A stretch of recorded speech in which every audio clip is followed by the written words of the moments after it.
Hello students, welcome to Code Magnet. आज के session में हम लोग डेटाबेस मैनेजमेंट सिस्टम के बारे में पढ़ेंगे।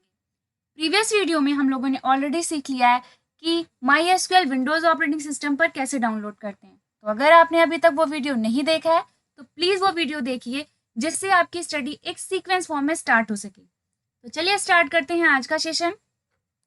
डीबीएमएस पढ़ने से पहले सबसे पहले हम लोग डेटा के बारे में पढ़ेंगे कि डेटा होता क्या है। हम अपनी डेली लाइफ में डेटा और इंफॉर्मेशन ये दो वर्ड्स बहुत यूज करते हैं, तो आज सीखेंगे कि डेटा और इंफॉर्मेशन में क्या डिफरेंस होता है। The word data is derive from Latin word datum.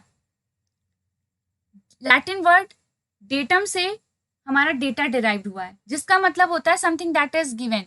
ठीक है। Data is raw and unprocessed or unorganised facts. जब हम नंबर्स या स्टेटमेंट्स रैंडमली कुछ भी लिख देते हैं जिनकी कोई रियल एग्जिस्टेंस नहीं है, ठीक है, वो डेटा होते हैं।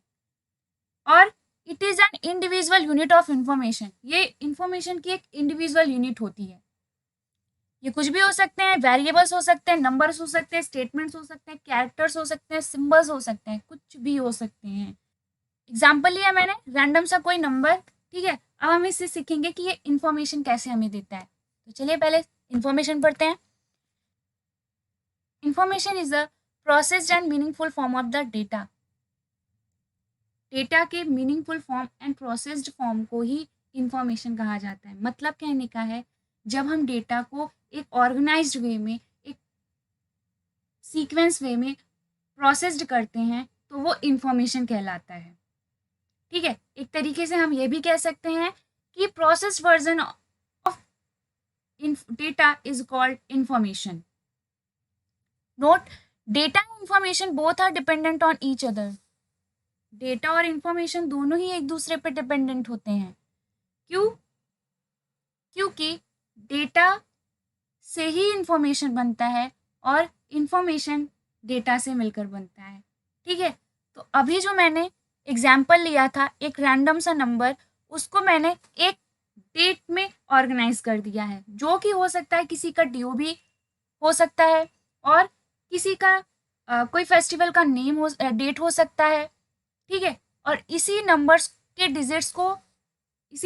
डिजिट्स के ऑर्डर को मैंने चेंज कर दिया, तो हो सकता है ये किसी का रोल नंबर हो सकता है, किसी का फ़ोन नंबर हो सकता है। मतलब कहने का है कि नंबर्स तो सेम है, लेकिन जब मैंने उनको एक ऑर्गेनाइज फॉर्म में अरेंज कर दिया है तो वो क्या हो गए, वो कोई एक रिलेवेंट इंफॉर्मेशन शो कर रहे हैं। ठीक है। सेम चीज 1024 MB, ये क्या है? ये एक डेटा यूनिट है। ठीक है। नेक्स्ट, अब हम लोग डेटाबेस के बारे में पढ़ेंगे कि डेटाबेस क्या होता है। Database is a collection of data or information in organised form. जो डेटाबेस है वो डेटा या इंफॉर्मेशन का एक ऑर्गेनाइज्ड फॉर्म है। मतलब जो डेटाबेस होता है उसमें कई सारे इंफॉर्मेशन और डेटा होते हैं जो कि ऑर्गेनाइज्ड फॉर्म में होते हैं। ठीक है। It is also called electronic database and user access it electronically.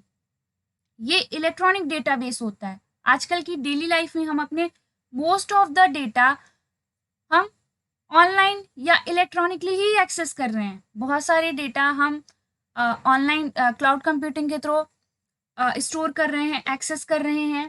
ठीक है। और हमारे बहुत सारे पर्सनल इंफॉर्मेशन हमारे फ़ोन में स्टोर होती है, हम उसको एक्सेस करते हैं, ऑनलाइन रजिस्ट्रेशन फॉर्म फिलअप करते हैं। तो हम क्या कर रहे हैं, डेटा को ऑनलाइन स्टोर भी कर रहे हैं, ऑनलाइन ही अपनी डेटा को एक्सेस कर रहा है, यानी कि इलेक्ट्रॉनिकली ही एक्सेस कर रहा है। एग्जाम्पल, जैसे स्कूल हो गया। स्कूल क्या है? आपका डेटाबेस है। अब इस स्कूल में डिपार्टमेंट्स होंगे, स्टूडेंट्स होंगे, एग्जाम्स होंगे, रूम्स होंगे, ये सब क्या है? आपके डेटा हैं, जो कि एक ऑर्गेनाइज फॉर्म में होंगे। किस डिपार्टमेंट में कितने स्टूडेंट हैं, हर स्टूडेंट्स के एग्जाम्स की डिटेल्स होगी, कितने स्कूल में रूम्स होंगे। तो ये सब क्या है? एक डेटाबेस है, सॉरी डेटा है ये। ठीक है। फिर नेक्स्ट, बैंक यहाँ पे क्या है? डेटाबेस है। अब बैंक में कितने अकाउंट्स होंगे, हर एक अकाउंट्स का अकाउंट होल्डर कौन है, कितनी फंडिंग है उस बैंक की, ये सब क्या है? डेटा है। फोन फ़ोन क्या है? डेटाबेस है। हमारे फ़ोन में कॉन्टैक्ट्स होते हैं, फाइल्स होते हैं, फ़ोल्डर्स होते हैं, ये सब क्या हैं? डेटा हैं। ठीक है? Next, advantages of database. ये बहुत ही इंपॉर्टेंट टॉपिक है कि हाँ, डेटाबेस का एडवांटेज क्या-क्या है। फर्स्ट है डेटा शेयरिंग। डेटा शेयरिंग एक मेजर बेनिफिट है डेटाबेस का, जिससे यूज़र अपने डेटास को मल्टीपल प्लेटफॉर्म पे शेयर करते हैं, स्टोर करते हैं, मल्टीपल डिवाइसेस पे शेयर करते हैं। Next, reduce data redundancy. इसको हम लोग एक टेबल की हेल्प से समझते हैं। सपोज करिए हम एक टेबल बना रहे हैं जिसमें हम ये शो करा रहे हैं कि कौन सा स्टूडेंट किस टीचर से पढ़ रहा है। तो उसके लिए हमने एक कॉलम बनाया। कॉलम में हमने एक में रखा स्टूडेंट आईडी और एक में रखा स्टूडेंट नेम। नेक्स्ट कॉलम में हमने रखा टीचर आईडी और नेक्स्ट में हमने रखा टीचर नेम।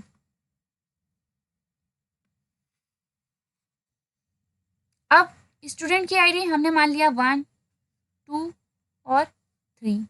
नेम मान लिया X, Y and Z। Teacher ID again 1, 2, 3 या मान लीजिए इसको मैं 1 अगेन 1 रख देती हूँ। और इस टीचर का नाम हमने मान लिया A है, B है एंड आईडी अगेन A है। तो यहाँ पर हमें शो हो रहा है कि जो ये नाम है A वो 2 जगह रिपीट हुआ है एक ही टेबल में। तो हमें यहाँ पे दिखाई दे रहा है कि टीचर नेम जो कि सेम है A, वो क्या हो रहा है, एक ही टेबल में 2 बार रिपीट हुआ है। इसी को रिडंडेंसी कहते हैं। रिडंडेंसी का मतलब है डुप्लीकेसी ऑफ डेटा। ठीक है, तो डेटाबेस की हेल्प से हम इसी रिडंडेंसी को रिड्यूस करते हैं। ठीक है, हमेशा याद रखिएगा रिडंडेंसी के लिए रिड्यूस वर्ड यूज किया गया है। क्यों? क्योंकि हम रिडंडेंसी पूरी तरीके से रिमूव नहीं कर सकते हैं, लेकिन उसे रिड्यूस जरूर कर सकते हैं। रिडंडेंसी को रिमूव करने के लिए हम 2 सेपरेट टेबल बनाएंगे। एक टेबल में हम लोग स्टूडेंट आईडी, स्टूडेंट नेम और टीचर की आईडी रखेंगे और दूसरे टेबल में हम टीचर का नेम होगा और टीचर की आईडी होगी। तो यहाँ पर 1, 2, 3 name X, Y, Z 1, 2, 1 and यहाँ पे A, B एंड 1 एंड 2। तो हमें यहाँ पे दिख रहा है कि जो यहाँ पे नाम A था वो यहाँ पर रिपीट नहीं हो रहा है। तो रिडंडेंसी जो है रिड्यूस हो गई है। अभी भी यहाँ पर है 1 एंड 1, यहाँ पर भी क्या हो रहा है, रिडंडेंसी है, लेकिन हम इस चीज़ को रिमूव नहीं कर सकते हैं। क्यों? क्योंकि यहाँ पे पॉसिबल ही नहीं है। इसीलिए मैंने कहा कि रिडंडेंसी डेटाबेस में रिड्यूस की जाती है, रिमूव नहीं हो सकती है। तो ठीक है, तो जितना पॉसिबल हो सकता है हम रिडंडेंसी को रिमूव कर देते हैं। जहाँ पॉसिबिलिटीज कम होती हैं हम वहाँ पे उसको एज इट इज रहने देते हैं। आई होप आपको ये टॉपिक क्लियर हो गया होगा। Next, data integrity. इंटीग्रिटी का मतलब होता है करेक्ट। डेटाबेस ये इंश्योर करता है कि आप करेक्ट डेटा डेटाबेस में फीड कर सकें। जैसे सपोज करिए कि कोई कंपनी है और उन्होंने ये रूल निकाला है कि सिर्फ 18 प्लस के ही स्टूडेंट हमारी कंपनी में अप्लाई कर सकते हैं। तो जो अगर बिलो 18 के स्टूडेंट्स होंगे वो उस कंपनी में जॉब के लिए नहीं अप्लाई कर सकते हैं। या कोई फॉर्म का रजिस्ट्रेशन हो गया, तो अगर जो बच्चे 18 प्लस होंगे वो फॉर्म को फिल कर सकते हैं, या जो बिलो 18 होंगे वो उस फॉर्म को फिल नहीं कर सकते हैं। और एग्जाम्पल की हेल्प से समझते हैं। सपोज करिए आपके ईमेल आईडी और पासवर्ड का सेक्शन है, तो अगर आप रॉन्ग आईडी एंटर करते हैं तो वो हमें मैसेज देता है कि this email ID is not exist, मतलब वो हमें फोर्स कर रहा है कि आप करेक्ट ईमेल आईडी या पासवर्ड एंटर करिए।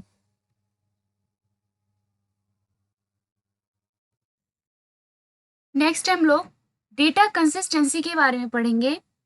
डेटा कंसिस्टेंसी पढ़ने से पहले सबसे पहले हम लोग जानते हैं कि डेटा इनकंसिस्टेंसी क्या होता है। सपोज करिए हमने एक टेबल बनाया,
सपोज करिए हमारे पास एक टेबल है जहाँ पे स्टूडेंट रोल नंबर है, स्टूडेंट नेम है एंड फी है।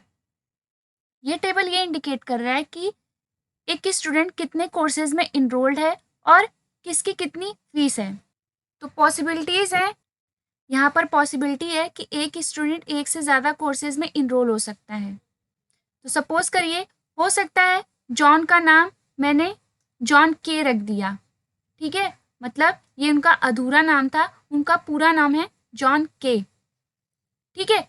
और अगर मैंने यहाँ पे चेंज किया है और यहाँ पर नहीं चेंज किया है तो ये इनकंसिस्टेंसी को लीड करेगा।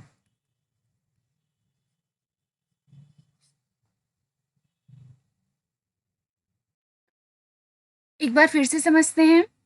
हमारे पास एक टेबल है जहाँ पे ये शो हो रहा है कि एक स्टूडेंट कितने कोर्सेज में इनरोल्ड है। तो पॉसिबिलिटीज है कि एक स्टूडेंट एक से ज़्यादा कोर्सेज में इनरोल्ड होगा और उसकी एक फी स्ट्रक्चर होगी, ठीक है। तो यहाँ पे हमें दिखाई दे रहा है कि जॉन नाम का लड़का जो कि 2 कोर्सेज में इनरोल्ड है और दोनों की अलग अलग फीस है, ठीक है। अब सपोज करिए कि जॉन का ये अधूरा नाम है, पूरा नाम उनका जॉन के है, मैंने एक जगह यहाँ पे अपडेट किया, ठीक है, और यहाँ पे नहीं अपडेट किया, तो ये इनकंसिस्टेंसी को लीड करेगा। क्यों? क्योंकि मैंने एक जगह तो अपडेट किया है बट दूसरी जगह अपडेट नहीं किया है। इस बात से हमें पता चल रहा है कि रिडंडेंसी लीड्स इनकंसिस्टेंसी। जहाँ रिपीटेशन ऑफ वैल्यूज होंगे, डेटा होंगे, वहाँ पे पॉसिबिलिटीज है कि इनकंसिस्टेंसी भी हो सकती है। तो कंसिस्टेंसी का मतलब है कि before changes of data and after changes of data आपका जो डेटाबेस है वो कंसिस्टेंस फॉर्म में होना चाहिए। कंसिस्टेंसी को एक बार और दूसरे एग्जाम्पल की हेल्प से समझते हैं। सपोज करिए 2 अकाउंट होल्डर हैं X and Y. Account X के अकाउंट में 1000 रुपीज़ हैं एंड वाई के अकाउंट में 500 रुपीज़ हैं, ठीक है। अभी मैंने डेटाबेस में कोई चेंजेस नहीं किए, ठीक है। तो जो सम ऑफ बोथ अकाउंट्स है यानी कि एक्स एंड वाई वो कितने आए? 1500 रुपीज़, ठीक है। अगर एक्स ने -500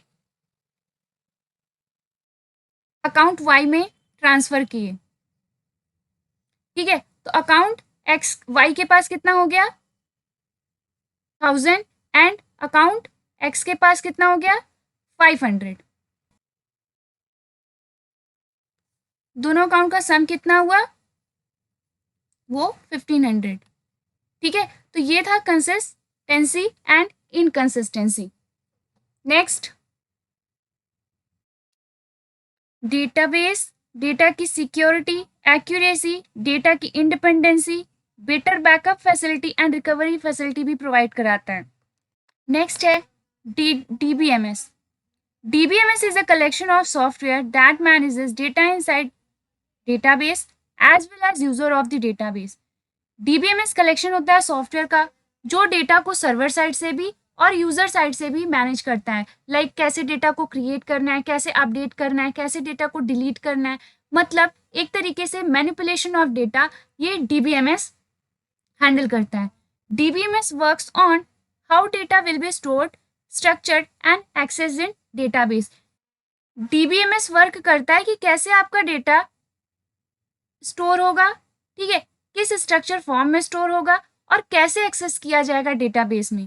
ठीक है, एग्जांपल्स हैं DBMS के MySQL, Oracle, Hadoop, MS Access, ये सारे DBMS के एग्जांपल हैं। आज के सेशन में बस इतना ही। आई होप आपको आज का सेशन समझ में आया होगा। मिलते हैं नेक्स्ट क्लास में।